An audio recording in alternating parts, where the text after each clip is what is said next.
Richard, really good to see you again. So today we're talking about the CMA in the age of growth, and it's potentially a very interesting inflection point in the CMA's activities. We came into 2025 knowing that the Digital Markets Competition and Consumer Act was with us, and that there would be new tools in the CMA's portfolio, both on the digital side, the consumer side, but also some changes on the merger control side, which actually broadened their jurisdiction in terms of being able to go after significant buyers, even where the target's activities were smaller. So another way of getting the so-called killer acquisitions.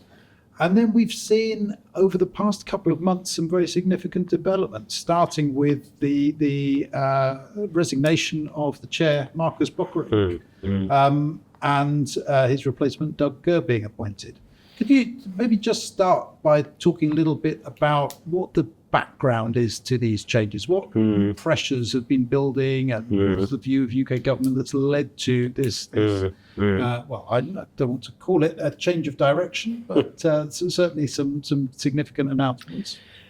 Well, yes, and you use the expression inflection point. It seems to me that the world is at an inflection point, and it's rather bewildering to see the things that are happening before our eyes these days. And the big picture is clearly that the world's economy and the British economy is in a fix, and there are lots of things that can explain that, whether it's the pandemic or the financial crisis. I think there's still bits of that having their effect, and Brexit certainly, and the war in Ukraine, and certainly now things that are happening in the United States, obviously having a desperately significant effect on how the economy is going, and growth, innovation, productivity, these things, investment into the UK, they are very important.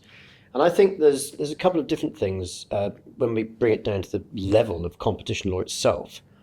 I think there is a perception, whether it's right or wrong, we can debate, but there is a perception that the CMA over a number of years, the mission crept, perhaps more interventions than there used to be. You get, what shall I say, imaginative uses of the share of supply test. And the CMA in a post-Brexit world, I think, trying to stamp itself on the international scene when it came to competition law. So query was the CMA,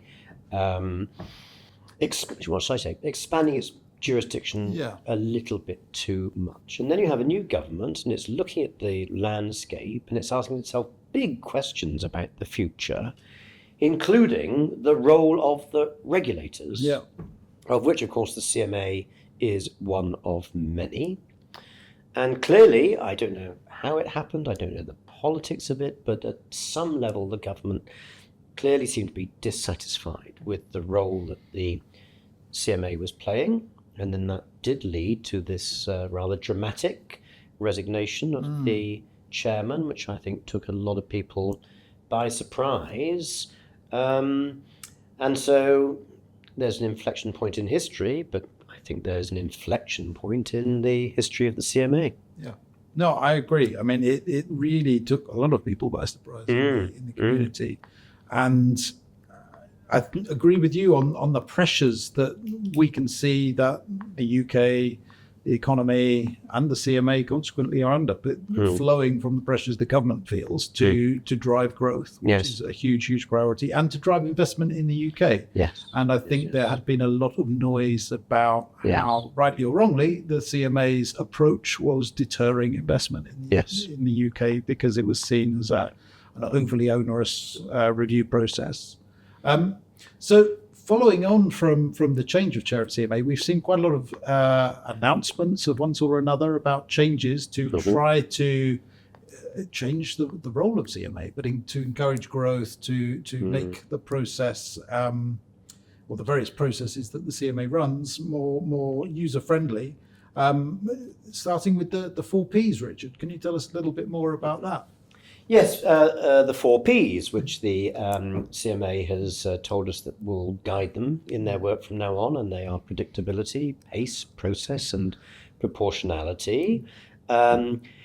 I have to say, I slightly chuckle when I see this, the suggestion that this is a new initiative, because I think the CMA and before it the OFT was fully signed up to predictability, pace, etc. But nevertheless, there's no harm in them saying it, and we and they can benchmark their efforts from now on by reference to those criteria. They're perfectly workable criteria.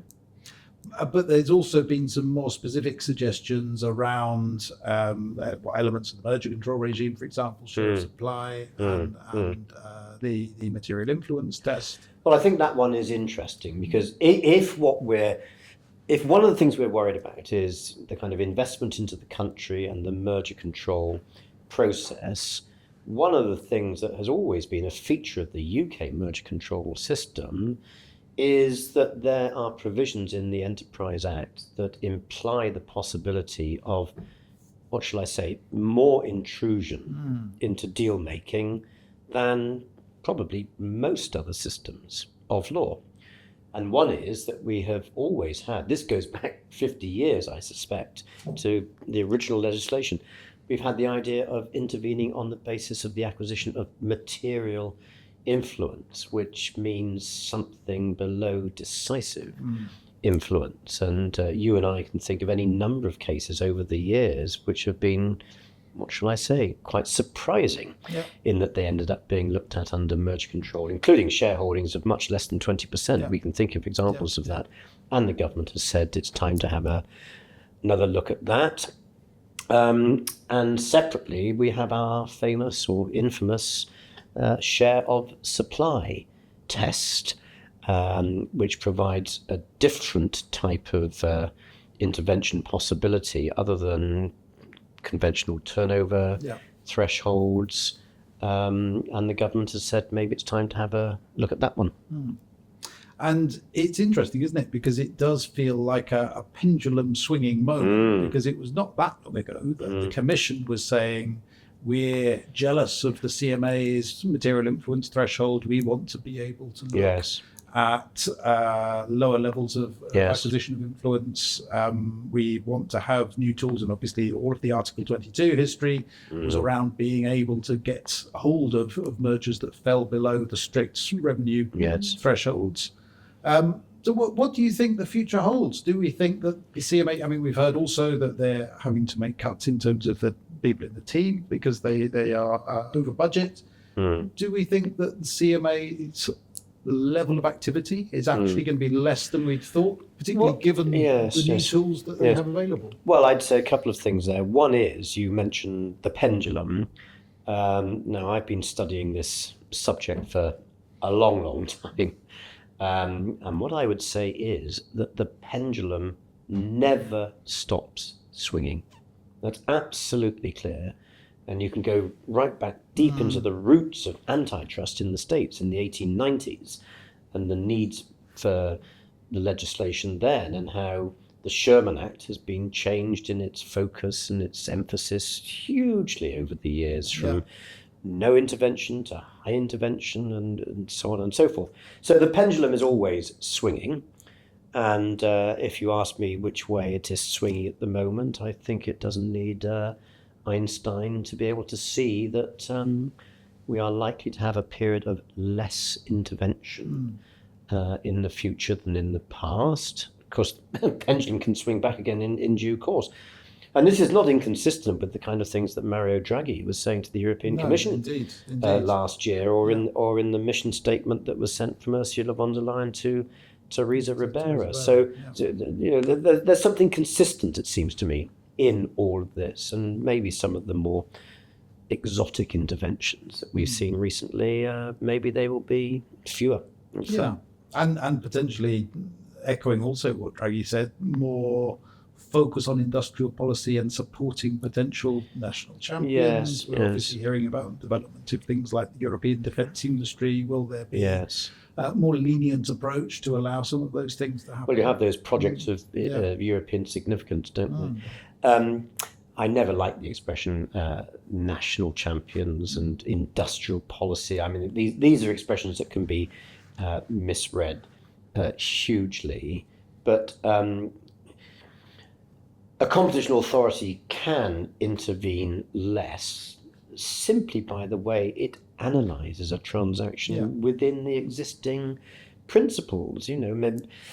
Sometimes maybe if you look a little bit further into the future, you can see the potential competition that saves a case. So I don't think we need to say we have got a national champion policy or an industrial policy to see that certain things that might in the past have been prohibited might in the future be permitted. We ought to also say, of course, the CMA is now reviewing its remedies policy, and that might be very, very significant. I think it'll be really interesting to see whether we see more of those more flexible behavioural remedies as a way to find solutions. Well, yes, I think that's what I mean by that. And separately, of course, there is this whole business of how sophisticated are we at investigating the dynamism of markets. And I see the Commission has just commissioned research, academic and related research precisely on the nature of dynamic markets. I mean, authorities have always looked at dynamic